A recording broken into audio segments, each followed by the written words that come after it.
আসসালামু আমি Parvez, welcome to my new video. এখন ছোট্ট ছোট্ট পায়ে চলেছি এক অজানা উদ্দেশ্যে।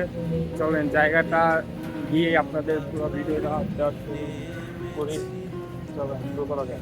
অবশেষে 10 মিনিট হাঁটার পর এসে পড়েছি আমার সেই গন্তব্যস্থানে।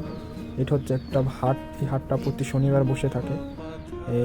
আমি হাটে আসলাম কিছু জিনিস সংগ্রহ করব এবং হাটটার ভিতরে ঘুরে আপনাদের দেখাচ্ছি এখানে কি কি পাওয়া যায় এবং কি কি জিনিস আছে। এই হাটটা সপ্তাহে 2 দিন বসে, শনিবার এবং মঙ্গলবার। প্রতি সপ্তাহেই এই হাট অনেক লোক হয় এবং নানান রকমের জিনিস পাওয়া যায় হাটে। দেখতেই পাচ্ছেন হাটের ভিতরে অনেক ক্রেতা এবং বিক্রেতা রয়েছে। এই হাটটা মূলত সকালবেলা বেশি জমজমাট থাকে, আরও জমজমাট হবে কিছুক্ষণের ভিতরেই। এখন আমি 10টার ভিতরে এই হাটটায় চলে এসেছি। এখানে অনেক মাছ পাওয়া যায়, দেশি বিদেশি সব ধরনের মাছ। এই হাটের পাশে অনেক বড় একটা নদী আছে, সেই জন্য ওই নদী থেকে মাছ ধরে আনে এই জায়গা জেলেরা এবং এই জায়গায় এনে বিক্রি করে। সেই জন্য এখানে দেশি মাছ পাওয়া যায় এবং বিদেশি নানা রকমের মাছ পাওয়া যায় হাটের ভিতরে। একটা জিনিস এক সাইডে মাছ, মাংস, হাঁস, মুরগি এবং কাঁচা বাজার সব কিছুই হাটের ভিতরে বিক্রি করা হয়। এখন যা দেখতে পাচ্ছেন আমি এক সাইডে এসেছি মাছের বাজারে। এটা এখানে শুধু মাছ বিক্রি করা হয় এবং অন্য সাইডে নানা ধরনের শাকসবজি বিক্রি করা হয়। এখন চলে এসেছি কাঁচা বাজারের ভিতরে। কাঁচা বাজারের ভিতর থেকে হাঁস মুরগি যেখানে বিক্রি করা হয় ওই জায়গায় আপনাদের নিয়ে যাচ্ছি।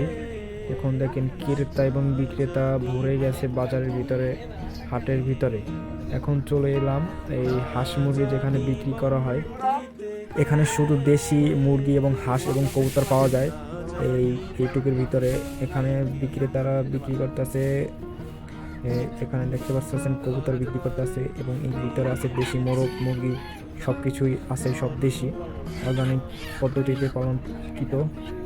এবং এই এক পাশে আছে আর এক সাইডেও আছে দেশি, ওই পাশে দেখা যাচ্ছে হাঁস, সব দেশি মুরগি।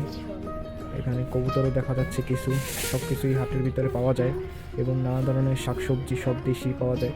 সেই জন্য এই হাটটা বিখ্যাত দেশি হওয়ার কারণে। এখন আমি চলে যাচ্ছি আমার সেই যে জিনিসটা কেনার জন্য এসেছি সেই জিনিসটা কেনার জন্য।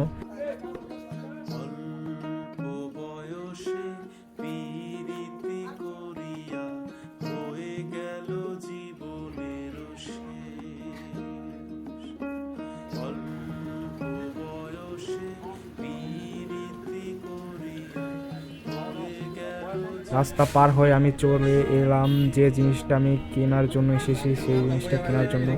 এখানে দেখুন চ্যাংমাই আম গাছ আছে, আর এই জিনিসটা কেনার জন্যই আমি এসেছিলাম। এটা হচ্ছে একটি পেয়ারা চারা। এই পেয়ারা চারার জন্য আমি এই হাটে চলে এসেছিলাম এবং অনেক ধরনের গাছপালা এখানেই পাওয়া যায়। অবশেষে আমি স্টে করে রওনা দিলাম বাসার দিকে। আসসালামু আলাইকুম, সবাই ভালো থাকবেন এবং আমার চ্যানেলে যারা নতুন অবশ্যই চ্যানেলটিকে সাবস্ক্রাইব করবেন। ফেসবুক পেজ থেকে দেখলে অবশ্যই পেজটিকে ফলো করবেন। ধন্যবাদ।